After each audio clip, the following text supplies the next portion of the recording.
Talk about insight. The conversation that's coming up is with a community activist in Portsmouth, Virginia. It's so thrilling to hear her passion and the vast knowledge that she has concerning this community. And may I add, she's also a sales director for Mary Kay Global. How do you put the two together? You're just going to have to keep listening. I'm bringing to you my conversation with Mary H. Fernandez.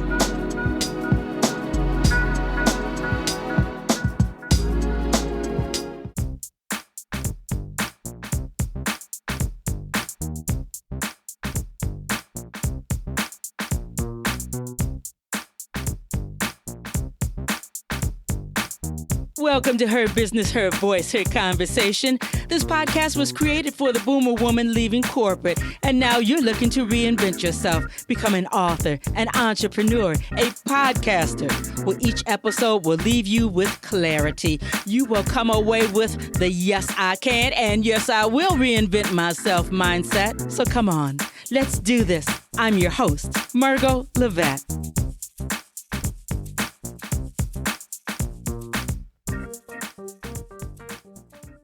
Hello, everyone. Margot Levette here, back with another interview with one of WOMEL's 25 leading, and I would like to say influential women to follow during the month of March, because it is Women's History Month. But, you know, I've been telling people ever since we started this campaign, be sure to follow these women until you die, because they have done amazing work. They will continue to do amazing work. So today's guest, I am here with a woman who is a business and personal development strategist, but I look at her body of work and realize that she really is a community activist in Portsmouth, Virginia. I'm welcoming the one and only Mary Fernandez. Welcome, Mary. Thank you for joining me. Thank you so much. Such a pleasure and honor to be here.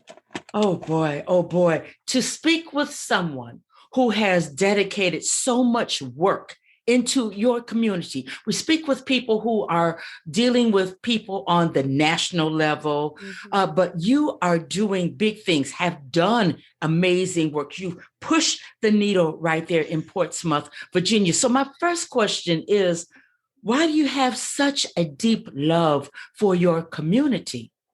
Wow. I can see myself as a child walking the community streets, all the great experiences, and having that protective feeling of neighbors watching you. Everyone's your parent, the community raising one another. I've seen this community grow from what it was to what it's become.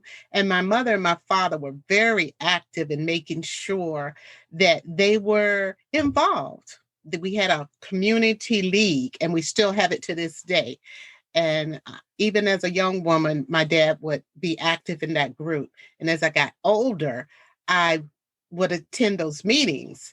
And I just saw something so wonderful. Our city has a waterfront. And as little girls, we would go down to the waterfront in our little Easter dresses. And we'd walk the waterfront, always protected feeling of you having your parents around you and your friends and your cousins. And many in the city are quite used to certain routines. When it's time for the 4th of July, the whole city goes downtown to the waterfront, the entire waterfront front that is quite large, and even toward the Naval Hospital. And they would sit in the streets with their blankets and their chairs, and they would have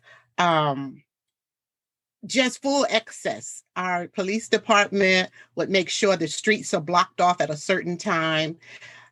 My family would ride the bicycles just so far, and then we'd walk the rest of the way. We felt safe. We felt protected.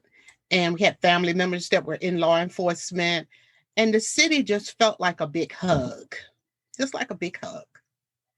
I love that. How many of us do not have such warm memories? True. That this feeling of safety, I feel as though that obligated you to make sure that your children feel that, and that as time has passed, then you are a part of making sure that others feel what you feel and they understand the changes in the city. Am I correct with that, You're Mary? so right. You're so right. As young adults, as we're growing up from elementary all the way up to high school, in the elementary and middle school days, you could go in a certain radius, right? This block, no further than this far, that left and right, in almost every direction you went, there was a cousin or a family that you knew, or neighbors that you saw grow up and bring their children up. And when it came to my children, oh, you know how mama is. Mama's avatar is a bear, very protective of my children. Their father died. The twins, I had the twins when I was a young woman, and their father died before they were born.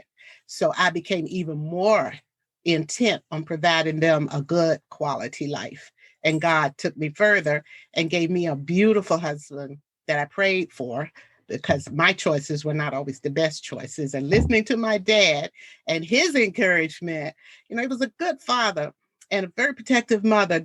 With that kind of nurturing, you take that to your children. And then I want to share that sometimes we as parents, we want to give them an easier way to go than we think we had. I think that's a terrible downfall, because I can tell you this cute little story about my little twins, the twins. They were my younger life.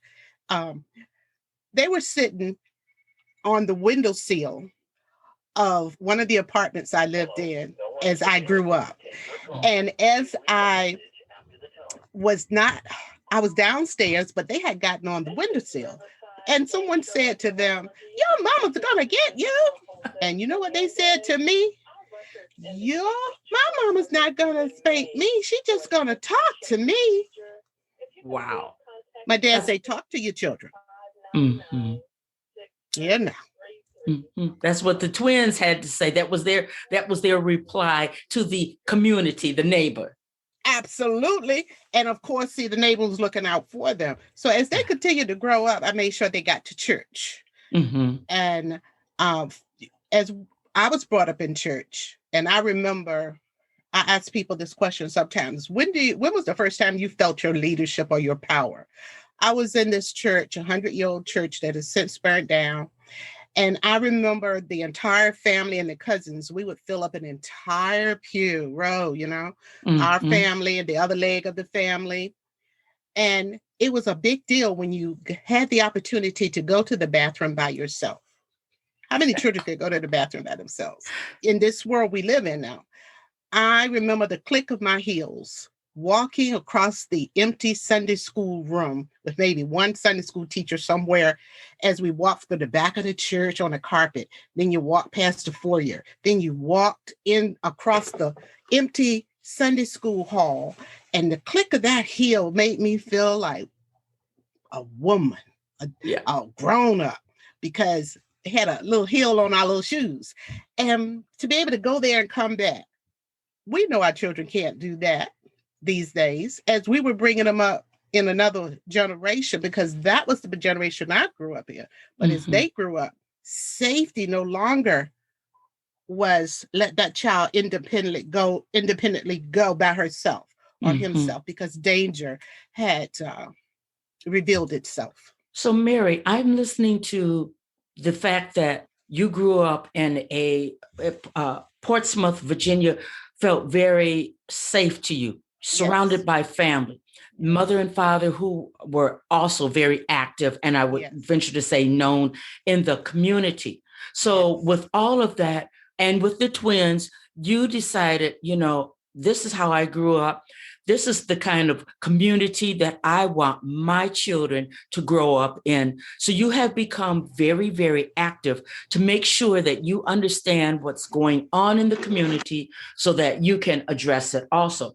I want to bring to everybody's attention that you graduated. See, people think that it doesn't take time and effort to be a community activist, but in reality, you actually completed and graduated LEPCO, is it LEPCO leadership LEPCO, program? yeah, the LEPCO LEPCO. leadership program. And you did that so that it would prepare you to for leadership and volunteer opportunities in the city. You prepared yourself to move forward and undertake the work and the opportunities that would come in your community. Will you address that, please? Absolutely. There was this wonderful gentleman named Griffin, and he served in leadership in the city, and he happened to live about 4 or 5 blocks away. And as he was in city leadership, I remember seeing him as a teacher, as a child when I was a little thing. So I'm down the hall. He and his wife were just a beautiful couple. And everywhere I went, if there was leadership or people making a difference, I wanted to learn from them.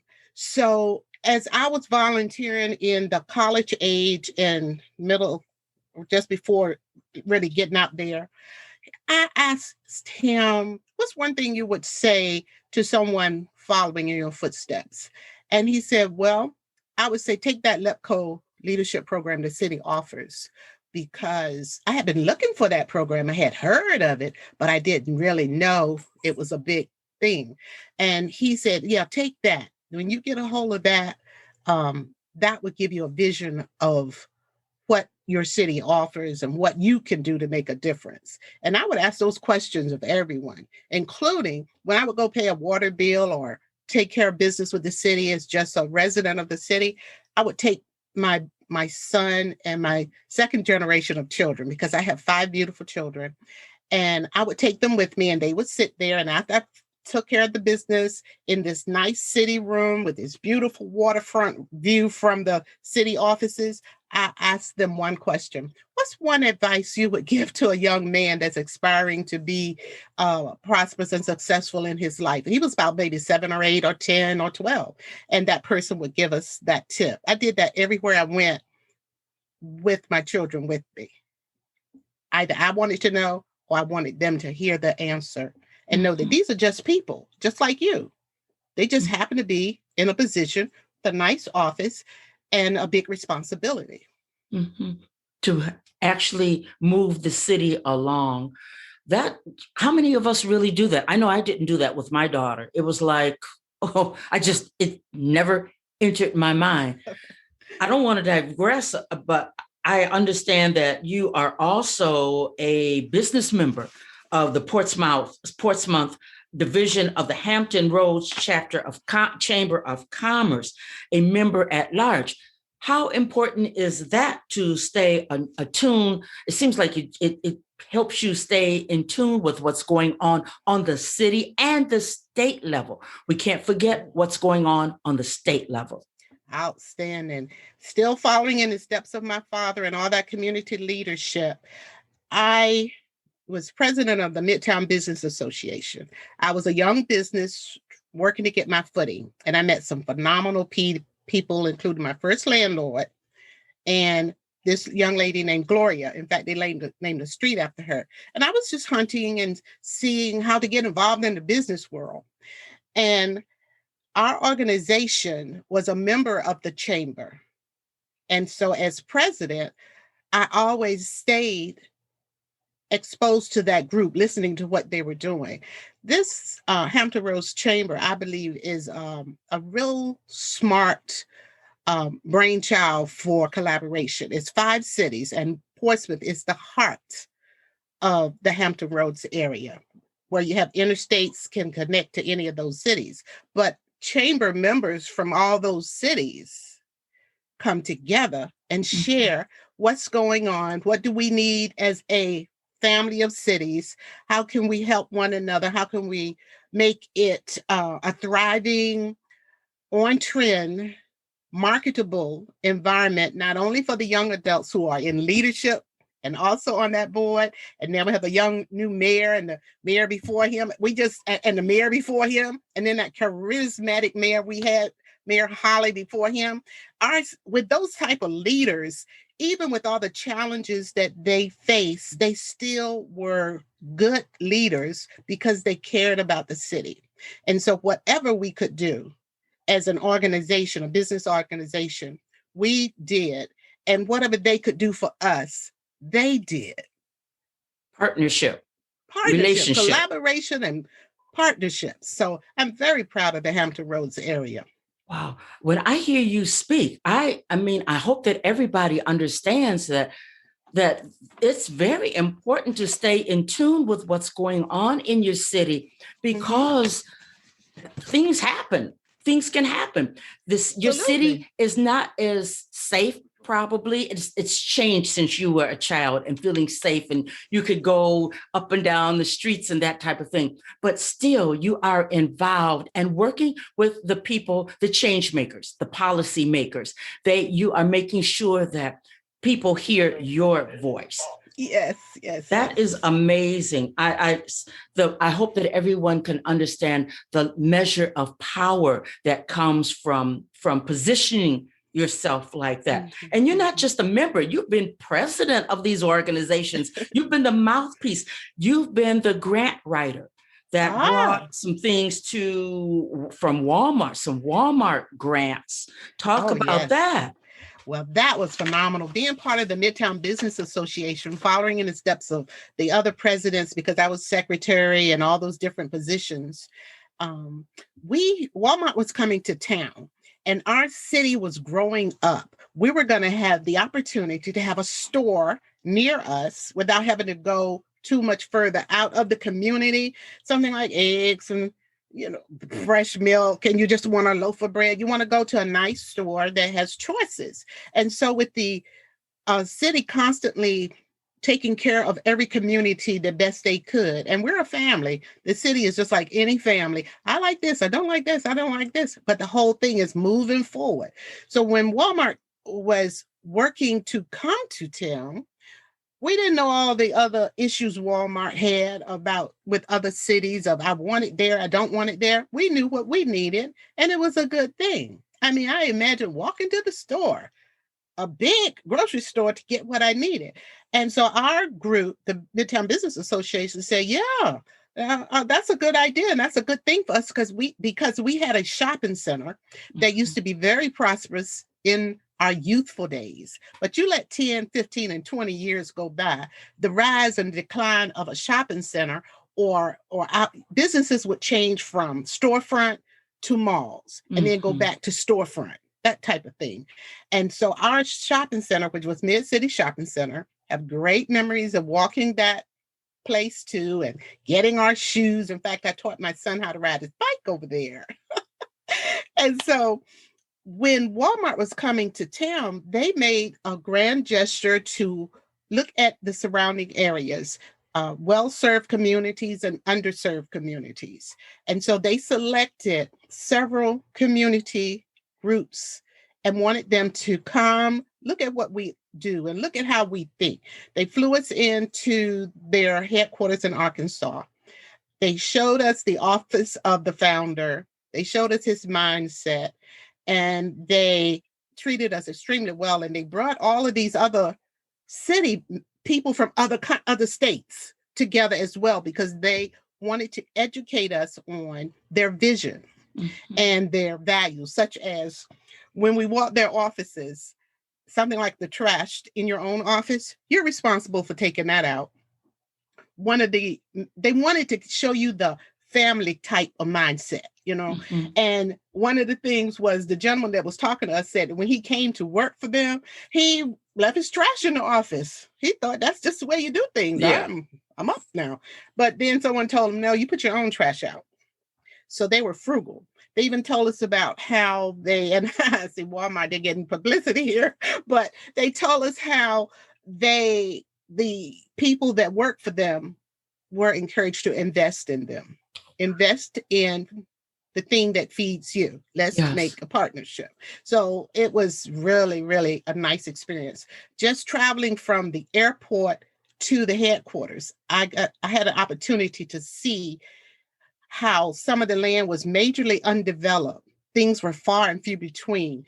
Taxi cabs were not everywhere. So you had to do, they had transportation, but it was like small businesses that could get you from where you wanted to go to the headquarters. They let us stay in a nice hotel. And that experience let me see them. So they wanted you to write the grants to receive for your community money that could help you spotlight businesses in your community, that you could help them prosper a little bit better, position themselves a little better. They also wanted to give them free commercials on their airways. So they needed a coordinator for that. And the project manager, I noticed from the other groups, were the president or the vice president of that group. Mm-hmm. So as the president, I took on project manager position, and our team, Midtown Business Association, and another wonderful young lady and I came back, we wrote that grant, but we needed to submit the next year and show what we had done with the money. Wow. So what an experience with Walmart, and that you would be able to pull that off for your community. But that's what happens when a person is involved. This is, wow. You are a community activist. It is a pleasure to have this opportunity to speak with you. It's no wonder that WOMEL chose you to be one of the 25 powerful women to watch. It's no wonder, because Portsmouth, Virginia, you helped form that community. You helped form that city. So now you not only help further. We're just one community in the entire city of Portsmouth. So other communities have community leagues. So we're just one of many community leaders and many community leagues. That community league, my dad was very active, and there were these men. I was at a breakfast or dinner or something with, I think it was the governor or something up in Richmond. That's one of our 5 cities. No, Richmond's not part of the collaboration. They have, they're further up. But I was sitting at a table, and Councilman Charles Whitehurst mentioned the legend of the men of Mount Hermon. That was my community. And I said, oh my goodness. It was a story of how they and their lawyers put together a package and got money to renovate our entire community and move from wood houses to brick houses. Wow. So I'm not just me, I'm just a small part of this wonderful 5-city collaboration, feeling, in love with my city. So I cannot take credit for the bigger voice. I'm just one. Wow. It takes one. It takes one to link with many. Yes. So that is awesome. Speaking of one voice connecting with many, you are sales director, professional beauty consultant, Mary Kay Cosmetics. Yes. I mean, you haven't just started this. There must be something about Mary Kay because of your longevity, and how do you leverage that relationship with the work that you do in your community? Well, that's my pink bubble. That was the business that I had those years when I was finding my way in the business community. Mm-hmm. That is a direct sales company. And so later I learned that I needed a different format to really move in the business world, but everyone welcomed me as an independent sales director at Mary Kay. I came into Mary Kay to accidentally as a referral. I was looking for the product. I needed that skincare because I had it years ago, but I didn't want to spend any money on myself like that. I think it was $35. I didn't want to spend that money on my face and myself, but my skin got so bad that later on it was $55, and I jumped on it when I found a beauty consultant. Then coming into this company, I was sponsored by a community activist herself. It was amazing that she and I had so much in common, but the leadership started right from the first new consultant orientation. What is it that you want? What is your goal? And from there, the nurturing just swelled like a balloon. We have such a sisterhood relationship in this company. Through Mary Kay Ash, I have gotten to meet National Sales Director Rosa Jackson. She's the lead executive national sales director, Rosa, out of Atlanta. She's gone on to heaven. From her, she was my national, and then I had a national out of Virginia Beach, which was a seed from her. And when we would travel to go to educational events, Mary Kay puts a bubble around us, such a bubble of protection. They provide the director's suit, for instance. Of course, a woman starting out may need money or may not have money or may not have what she considers extra money. Mary Kay said that we would, as women, we would take money and buy the hamburger for the meal versus something for ourselves. So every time you turn around, we're getting recognition or little gifts for the little steps to success. So it's like a tight rosebud evolving as a powerful, confident woman. This sisterhood, when we would travel, the company would reserve the best hotels in every city. 30 years of traveling to the best hotels in every city. Wow. And then having the same girlfriends fly in, the same buddies. My love circle, my tightest circle right now is Lisa and Anita. I honor those two ladies because we met at certain times on this journey. Lisa, I met many years ago under the leadership of one of my mentors, a young woman named, well, a phenomenal national sales director named Joan. And we were young directors and young Mary Kay consultants, but under that bubble of protection, the leadership development, the education, the mentorship, I mean, serious mentorship, serious education, and yet a lot of fun. Mm-hmm. And Lisa and I reconnected, and we share an office right now to this day. And then Anita's national died. It's almost like your Mary Kay mama, your Mary Kay mentors. When Lisa's national sales director passed on and my national sales director passed on, I put an event out there in the world that I was doing. I did a cruise for it over 16 years consecutively to bring all the Mary Kay ladies that wanted to bring their organizations together. And we would have a luncheon cruise. And we honor and recognize the ladies, passing on that legacy of mentorship, encouragement, and helping women evolve into who they're called to be. Women who have never flown an airplane or women who've never owned a business.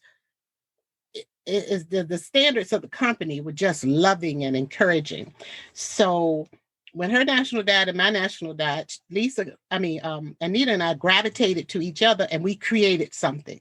Mm-hmm. And then on top of that, others Mary Kay nationals, as they grew up, passed away. And then we had these giant mentors in Mary Kay to hover over us and embrace us. We were exposed to the top in the world at a leadership conference in January, wow, sponsored by the company. And then some of those leaders did another top in the world of their expertise in Mary Kay in their country. Number one in Peru, number one in the entire world of Mary Kay. These women came together and taught us.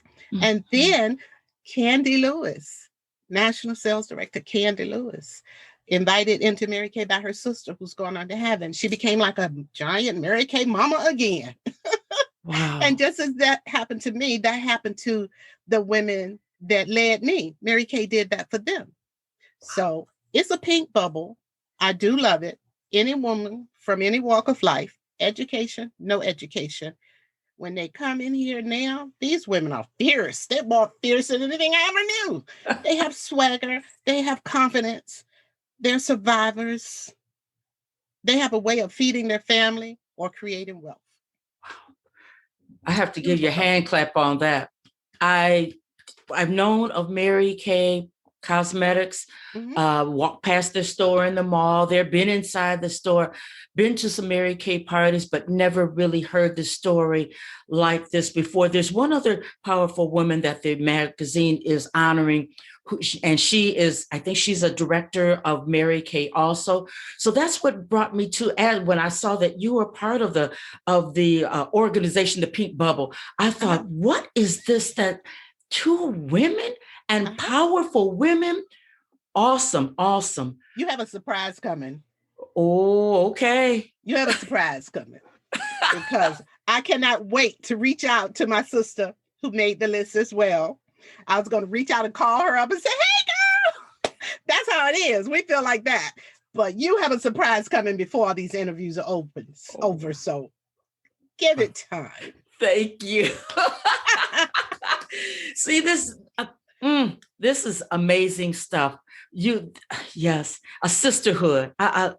Isn't that what we need at the end of the day? We need a sisterhood so that one woman can grab the hand of another woman. I don't care if you're 10,000 miles away. And Yes. we don't need all this back and forth. And I can't tell you my secrets because I'm doing this. Can I tell you, Mary, I love when other podcasters and I get together and we chop it up because it's just better that way. You spoke of collaboration. You spoke of your work in the community, how you bring women together. Mm-hmm. I'm looking at the time. I just have one final question. Is this your work, life work? Because I know that you're Christian, such as I am. Yes, and we ma'am. never say something just happens. We always That's know right. that things have divine reasons. So what you're doing, your body of work, and I don't think you even see the gravity, the immense, the depth of the work that you have put into your one community. Is that all a part of your life's mission? Amen. Absolutely. I would say yes. The song, Jesus Loves Me, yes, he does, for the Bible tells me so. That was one of the things that we used to go down to the altar with. The little children would go to the altar and we would sing that song. So it gave us a sense of power and protection when we got to walk from our chairs, no matter how old you were, to the altar and listen to that song. That was Zion Baptist Church.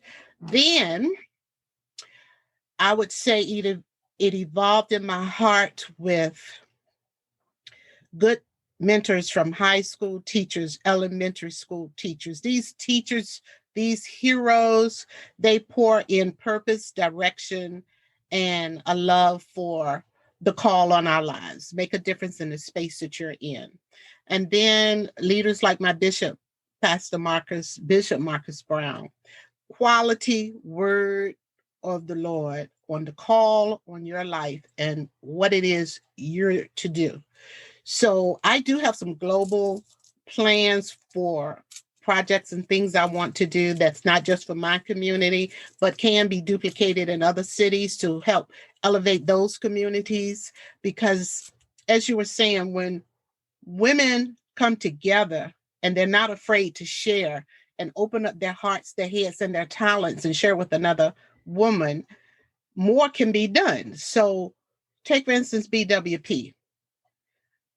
Reaching for your audience, reaching for your tribe, Black your women promote. sisterhood. The Black Women Yes, Promote group. ma'am. Yes, ma'am. Speak on them. Those women, as I was reaching up, finding my way, my company, Wuhai Women of Help and Influence, I developed that as I call it a warcraft of women, because there comes a point where you're trying to find your way and you don't have all the pieces of the puzzle and you need an answer. Which door do I go through? How do I shorten the distance? But we waste so much time going in circles, yes, not knowing the missing piece of the puzzle. So you don't give up, you just keep it moving. And when I found BWP, those mentors, those admins, their agenda was clear: to move the women, to shake them up, to get them involved. They had such resources in there to educate and to challenge you to grow. I mean, my first live done because of BWP. My first live interview with Dr. Sharita Weatherspoon, the woman that pulled the book together, that came because of BWP. The company, the conversation, the determination of these women to impact each other's lives. It's like vibrations, like in Mary Kay. You know, the women have such a strong vibration of, I want to help. I want to empower my circle and your circle. Come into my world. So the call on my life is to impact lives, is to change lives. I love my children. When I did the drug court program, yes, it was like paying it forward, because your children will hear you up to a certain age. because when they leave the protective world of home and family, they're in the world and they're going to meet some different people and they're going to change, even from going to middle school to college, those influences. So when I thought about positioning myself to pay it forward, I was praying to God that they meet good angels, good people, good men, good women to mentor and coach them. Because, when they stop listening to you, they become your mama, they become your parent, they stop hearing you.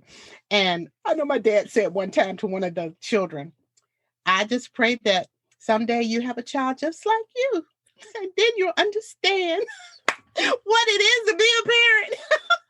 So yes, this is my life's work, moving people, groups, clubs, and organizations forward. What can I do? In fact, I heard the mayor, Glover, Mayor Shannon Glover say, what can I do to help you? What do you need? That's my spirit. What can I do to help you? What do you need? And I'm not there to stay. I'm there to launch you. Mm-hmm. Mm. I tell you, business and personal development strategist, community activist, straight from the heart. I have loved this conversation with Mary Fernandez. You are a dynamic woman. I've said it once, I'll say it again. It's no wonder that Womel Magazine chose you to be one of 25 powerful women to follow for Women's History Month. But as I have been always saying, let's follow these women, follow Mary Fernandez until the day that you die. And obviously, Mary is coming with a new angle, a new connection. She's going to come to your city, your community, with another way to connect and bring vibrancy and life. And I look forward. I hope that you can make your way to Gardena, California. I hope you can make your way over here. I really do. So, wow. My pleasure. May I say, when I first saw you, Miss Margot, God positioned it that I met you. I came into BWP and I had an agenda to develop that podcast. And there you were. And I had already made my plan. Check. That's who's going to teach me. And next thing you know, boom, you led to this beautiful opportunity because you came on the hunt for the magazine. And God just ordained that chain reaction. Mm-hmm. And your words, don't be stuck on get ready, be ready. We have to live by that. We have to be ready, as you stood ready from a child.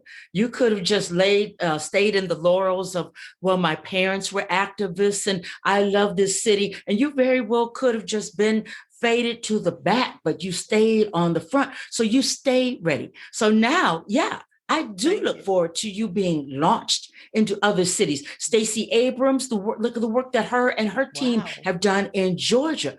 There's no reason why what you have in place, what you are positioned to do, there's no reason why you can't have that same moxie and forethought and look forward to going out to a lot of different communities, because we need help. Our communities need help.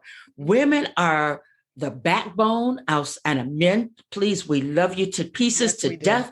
But women have a way of bringing something to the table, and you cannot underestimate a woman on a mission. We just don't know. Oh my goodness. I receive all those good words. I embrace it and let God turn it around and manifest.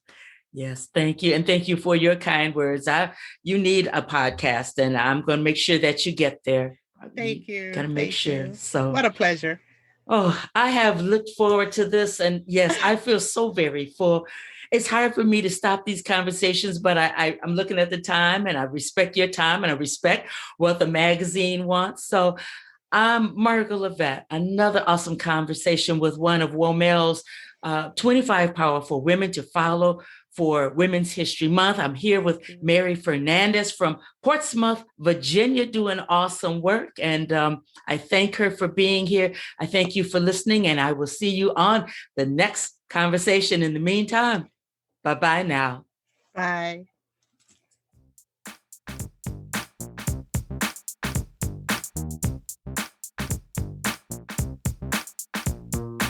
I want to thank you for listening to Her Business, Her Voice, Her Conversation. Couple of things that I want you to do right now. Go to my website, pick up a copy of Her Business, Her Voice, Her Reinvention, how I went from game show hopping to international show host, author, and speaker in 1 year.